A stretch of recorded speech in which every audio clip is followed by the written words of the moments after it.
Assalamualaikum warahmatullahi wabarakatuh. Perkenalkan, nama saya Vila Alfazriani Darsono. Saya mahasiswa dari Profesi Bidan Universitas Nasional. Di sini saya akan memberikan video mengenai tentang pencegahan infeksi. Selamat menyaksikan. Pencegahan infeksi bertujuan untuk mencegah penularan infeksi baik dari pasien ke petugas, petugas ke pasien maupun antar pasien itu sendiri. Hal yang harus diperhatikan dalam prinsip pencegahan infeksi yaitu yang pertama, semua orang harus dianggap dapat menularkan penyakit. Yang kedua, semua orang dianggap berisiko terkena penyakit.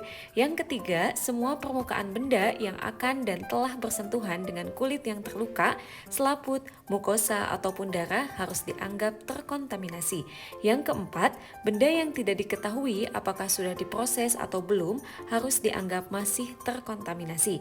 Yang kelima, risiko infeksi tidak bisa dihilangkan secara total, namun dapat dikurangi hingga sekecil mungkin.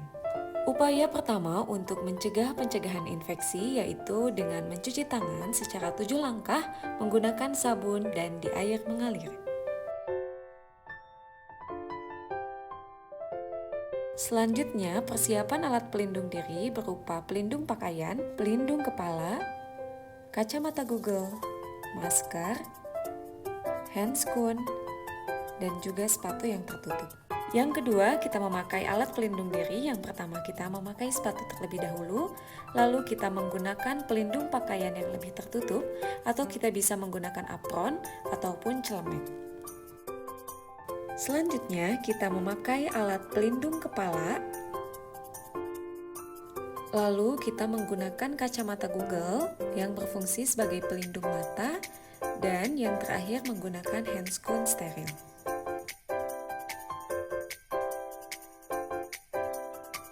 Setelah itu, di sini ada alat bekas pakai yang berupa IUD set dan peralatan tajam yang sudah terpakai. Lalu kita buang ke sampah medis dan peralatan tajam kita buang ke safety box.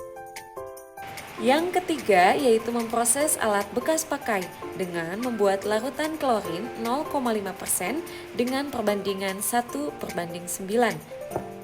Lalu di sini kita menggunakan cairan enzimatik berupa Baiklin atau pemutih pakaian 1 takaran berbanding dengan 9 takaran air yang sama. 1 takaran air, 2, 3, 4, 5, 6, 7, 8, 9.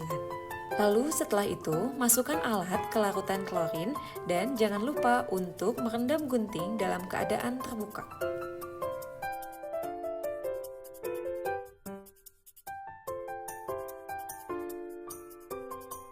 Setelah semuanya terendam, lalu rendam selama 10 menit dengan jarak air 3 cm dari permukaan air.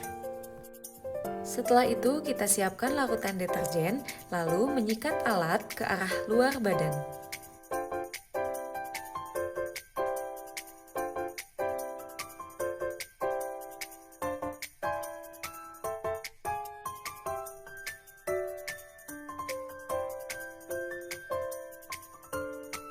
Setelah semuanya selesai disikat, lalu kita bilas alat menggunakan air mengalir.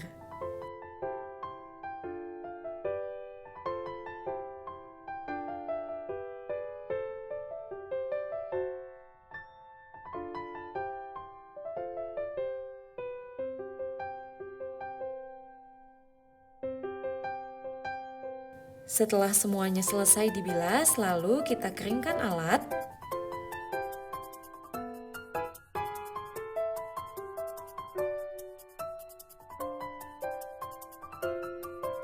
Setelah selesai mengeringkan alat, lalu kita melakukan sterilisasi.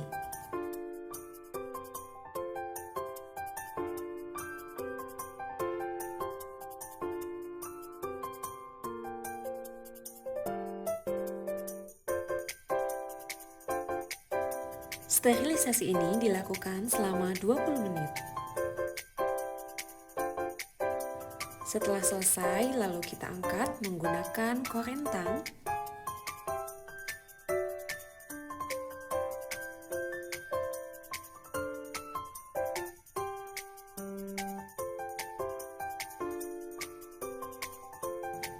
Lalu setelah itu bungkus alat dengan menggunakan kain. Apabila alat disimpan dalam keadaan tertutup, akan tahan sampai 1 minggu, dan apabila tidak terbungkus atau disimpan terbuka, maka akan tahan sampai 24 jam saja. Setelah itu, jangan lupa untuk menulis tanggal, bulan, hari, dan jamnya. Alat sudah dilakukan sterilisasi dan bisa digunakan kembali. Setelah semua tindakannya selesai, kita bisa membuka alat pelindung diri kita dimulai dari bagian teratas.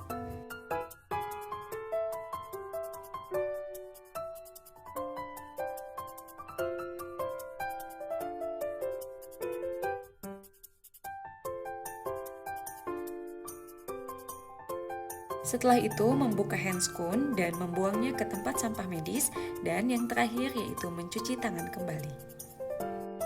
Cukup sekian video yang bisa saya tampilkan. Mohon maaf apabila ada salah kata. Wassalamualaikum warahmatullahi wabarakatuh.